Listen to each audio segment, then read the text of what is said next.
नमस्कार, मैं हूं कौशलेंद्र उपाध्याय और आप देख रहे हैं the news launcher. Uttar Pradesh Uttarakhand. Uttar Pradesh की पुलिस की कार्य प्रणाली किसी से छिपी नहीं है। कब किसके ऊपर मुकदमा हो जाए, कब किसको उठा लाए और थाने में कितनी लोगों की मौतें हुई हैं, ये सब जानते हैं। बाद में पुलिस ने झेला है, मुकदमे झेली है, लेकिन कार्यप्रणाली में कोई ऐसा सुधार होते दिख नहीं रहा है।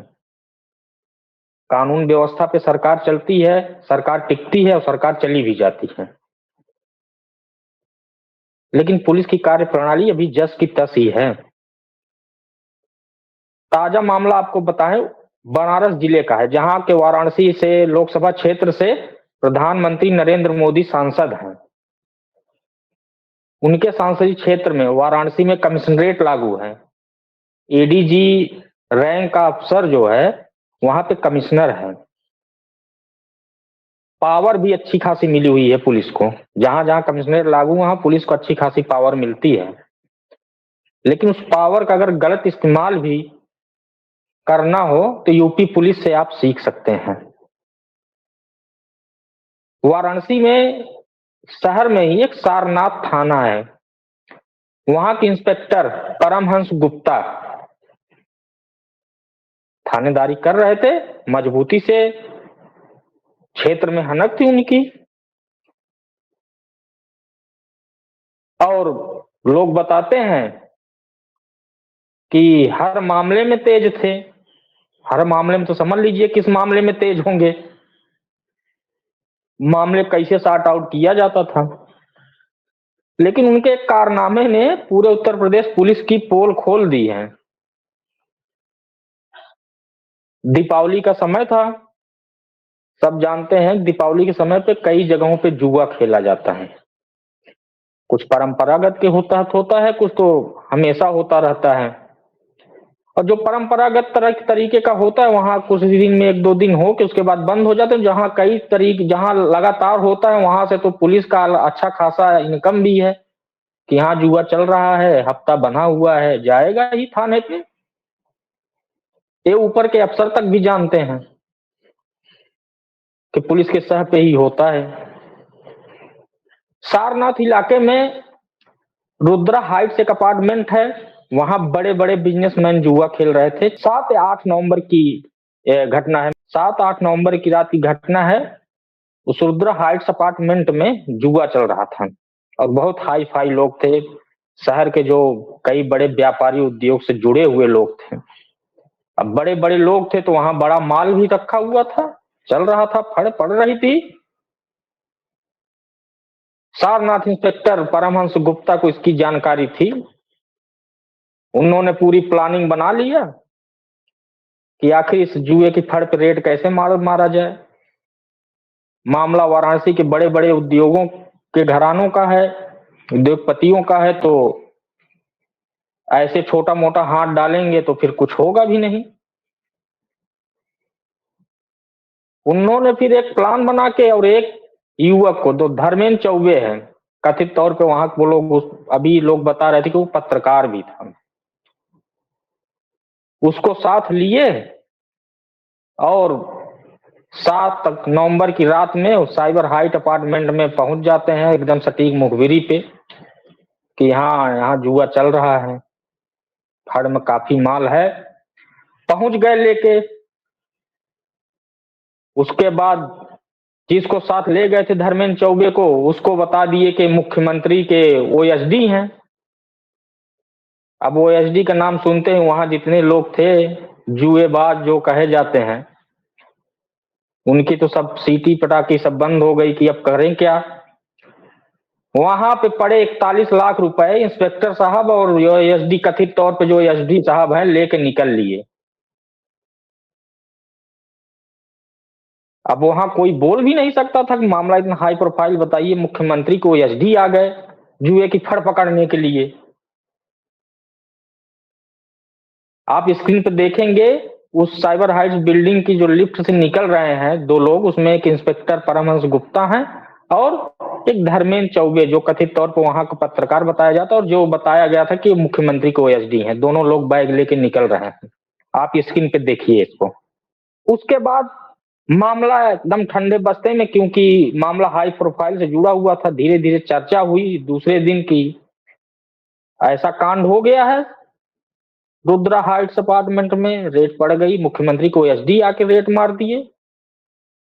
ये मामला जब खुला, मीडिया में चर्चा का विषय बना, तो तुरंत वहां के कमिश्नर ने पहले तो सारनाथ इंस्पेक्टर परमहंस गुप्ता को निलंबित कर दिया। उसके बाद एफआईआर दर्ज होती है।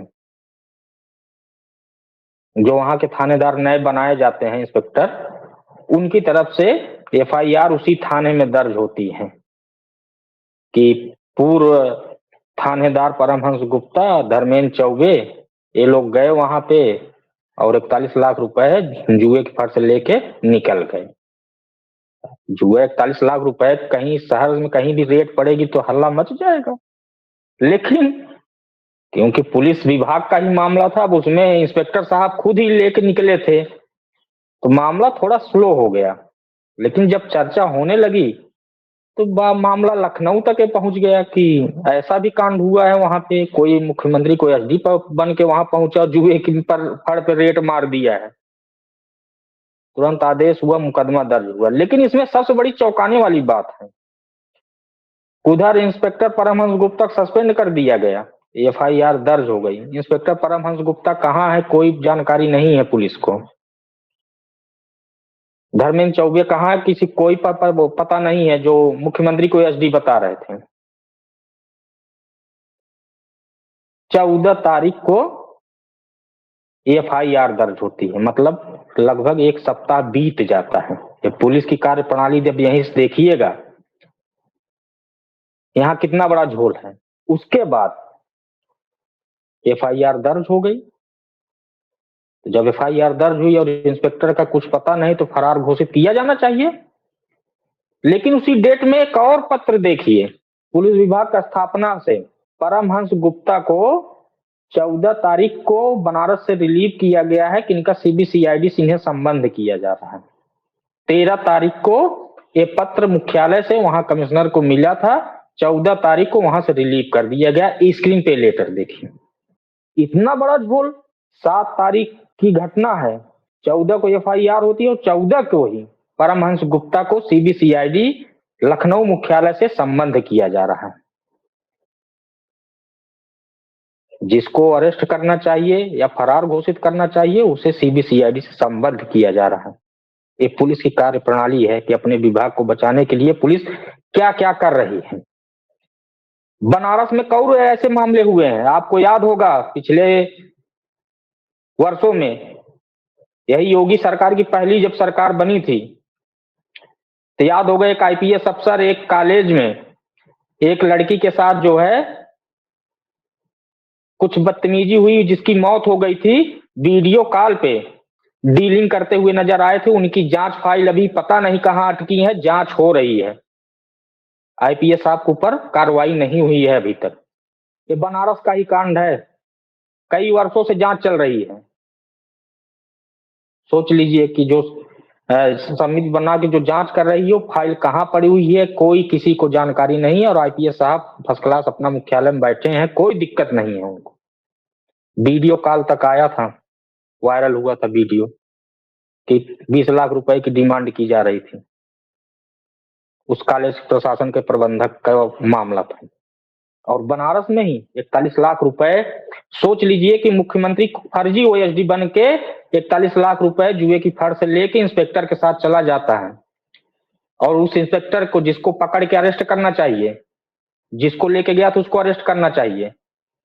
जिस बिल्डिंग में जुआ हो रहा था, उसके मालिक ऊपर भी मुकदमा दर्ज हुआ है, उसका भी कुछ पता नहीं, उसका नाम तक नहीं अभी तक खुलासा हुआ किसकी वो बिल्डिंग थी। रुद्रा हाइट्स के नाम से बिल्डिंग है। और जिस तारीख को मुकदमा दर्ज हो रहा है, उसी तारीख को उनको सीबीसीआईडी से संबंध किया जा रहा है। ये दोनों लेटर आप देख लीजिए, आपके स्क्रीन पे है। तो यूपी पुलिस किस तरह से काम कर रही है, योगी सरकार जो ढिढोरा पीटती है कानून व्यवस्था को लेके कि पुलिस अगले चौराहे पे अपराध करोगे, अगले चौराहे पे राम नाम सत्य हो जाएगा, वो देख ले कि वाराणसी से उठा के संबंध सीबीसीआईडी किया जा रहा है, मुकदमा थाने में दर्ज है, वो कहाँ है इंस्पेक्टर कुछ पता नहीं है, लेकिन सरकारी फाइलों में, सरकारी कागजों में आप देखेंगे तो सीबीसीआईडी मुख्यालय से संबद्ध किए जा चुके हैं। अब वहां अपनी आमद करवाए हैं नहीं करवाए हैं, ये उनका विभाग है, वो जानेंगे, लेकिन जिसे अरेस्ट करने की बजाय उसको संबद्ध कर दो।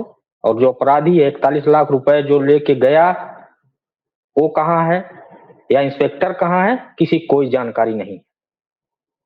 उत्तर प्रदेश पुलिस कार्य प्रणाली पे अगर सवाल न उठे तो क्या किया जाए। जनता है, जनता देख रही है सही समय का, और सबके सामने है कितने बड़े अपराधी कितने अभी चले गए, कितने जेल में हैं, कितने बाहर हैं, सबके सामने है और सब देख रहे हैं। लेकिन स्थितियां भी जस की तस बनी हुई हैं। भले ढिढोरा कुछ भी पीट लिया जाए, सरकारें कुछ भी कह लें, उनके आला कमान कुछ भी कह लें, लेकिन जमीनी हकीकतें हैं कि अफसर किस तरह से काम कर रहे हैं और ये मुख्यमंत्री गुमराह हो रहे हैं, उनको किया जा रहा है, ये तो खुद जानते होंगे। दीजिए इजाजत, तब तक के लिए नमस्कार।